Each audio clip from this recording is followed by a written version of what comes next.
recently, Donald Trump Jr. floated a few names that he would like to see be part of a second Trump administration, and they're not good. Laura Loomer's turned out to be a warrior for your dad. Yep, you pulled up the screen.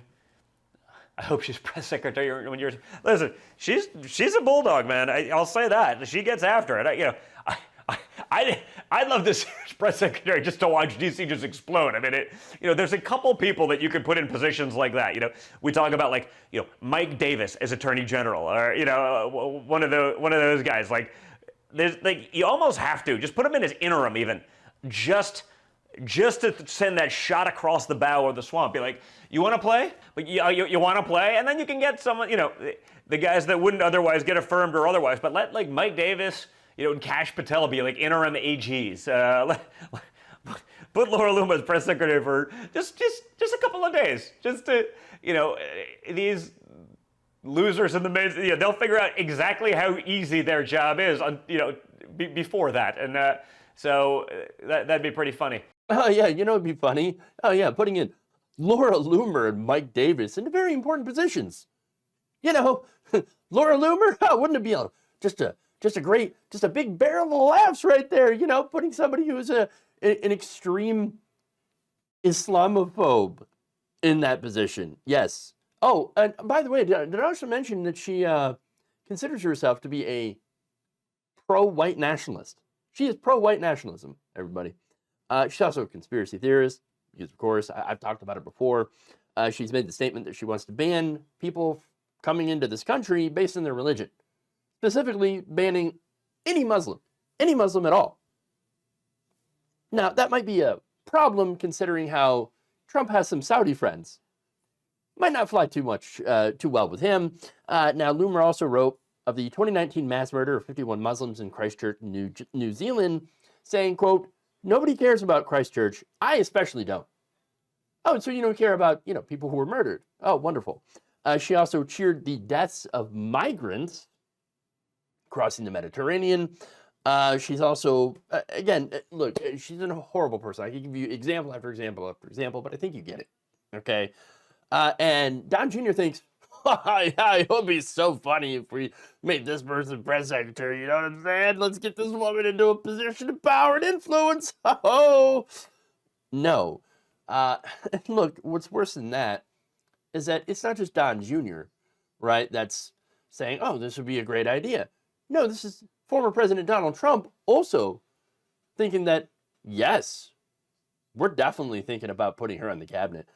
In fact, look, Trump can't say, and I'm talking about Donald Trump here, Sr., he can't say enough good things about Laura Loomer. And that's after barely being talked out of giving her a gig on his campaign. I'm shocked somebody was able to actually talk him out of it. Because he's like, oh, that Laura Loomer, let me tell you what, I would love to get her on my campaign.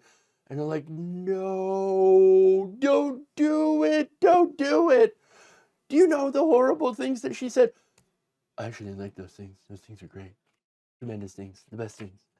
So, look, it stands to reason that, yeah, that's somebody who he would definitely consider appointing to his cabinet, whether it be on an interim basis or not.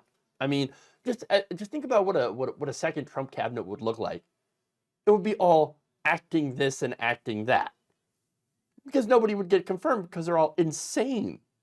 But look, even more dangerous than Laura Loomer, who again, pro-white nationalist, right, is Mike Davis. Now, Mike Davis has openly said that if he could, he plans to weaponize the Justice Department to go after the enemies of Donald Trump.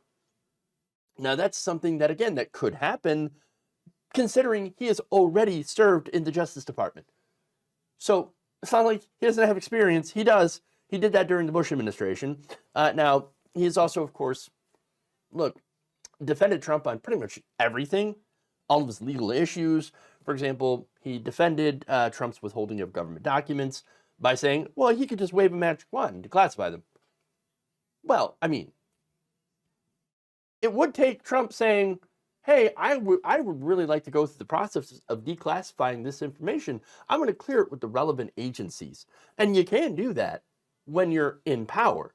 What you can't do is just take stuff, and then when the government says, hey, you never declassified this, we don't have any record of you going through the relevant agencies and actually trying to classify this stuff, which is, again, if you're having Defense Department secrets, like, nuclear secrets and all, you kind of got to clear it with the Department of Defense, because those are national security secrets that you don't want to fall into the enemy's hands, all that stuff.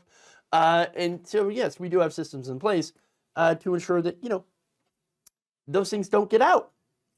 Yeah. You can't just wave a magic wand. That's not how that works. But there's more. He's also urged House Republicans to impeach Attorney General Merrick Garland, FBI Director Christopher Wray, and President Joe Biden. Just because it's the hat trick. And then has said that Biden is the perfect guy to put in the White House if you want a puppet to control. Okay, but then described Trump's various indictments as a political hit by Biden and Garland to take out Trump for the 2024 presidential election that will have a very chilling effect on democracy. Wait, hold on here. Okay, so there's, some things that are kind of going against each other there, all right? First of all, if you want a puppet to control, Joe Biden, yep, who also organized a political hit job against Trump. Wait, I thought he was a puppet. Well, wait, hold on here. That doesn't make any sense, okay? And, by the way, if you... Trump, who is not exactly in favor of, democracy, and Republicans not exactly in favor of democracy, saying that, if you actually try to hold criminals accountable for criminal conduct, that somehow will have a chilling effect on democracy. What? No, it doesn't make any sense. Oh, he also said that the district attorneys and the special counsel are just partisan hitmen sent by Biden to take out Trump, who, again, I thought he was a puppet. Doesn't make any sense there, and argued that the New York civil suit against Trump was only constitutional in third world Marxist hellholes and was essentially legal terrorism. But wait, I thought third world Marxist hellholes don't have a constitution, and yet we do have a constitution. And by the way, the New York civil suit is not a criminal suit, so, and racketeering, definitely a legal standard that you can go after criminals for. It's maddening. Okay, so all of these arguments make no sense. But that's not the dangerous part there, okay? That's the standard defend Trump at all costs using ridiculous arguments thing that we see all over the right wing, okay? No, what's dangerous is what Davis describes he would do in detail if he became Attorney General.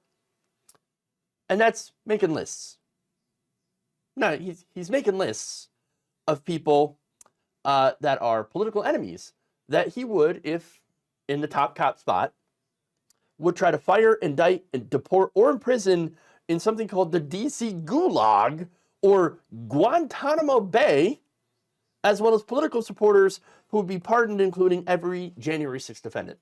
So every person who, took part in beating up police officers, breaking into the Capitol, chasing after Nancy Pelosi, Mike Pence, and, chanting, hang Mike Pence, and going after all these congressmen to try to, intimidate them into overturning the election results. This guy says, let him go. Oh, let him free. The seditious conspiracy guys, the Oath Keepers. Yeah, let him go. Let him go. Oh, yeah, they did nothing wrong. Nothing wrong at all. Whereas the real enemies of the United States, are the journalists who report negatively against Donald Trump. We're going to stick those people into Gitmo. Yeah, that's what he said about Media Matters reporters, Matthew Gertz and Jason Campbell.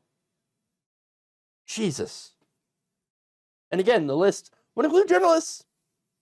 So, in fact, he has referred to what he plans on to do as a quote-unquote reign of terror. That's not our words, it's his words for it.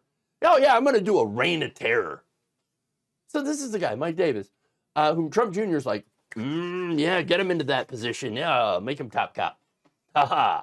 Even if it's interim, even if it's only for a little while. Great. Can't wait. Let's do it. Wow. So, look, that right there is an illustration of what a second Trump term would theoretically look like. Campaign doesn't really sound a whole lot like Make America Great Again. No, it sounds like Make Trump's enemies suffer.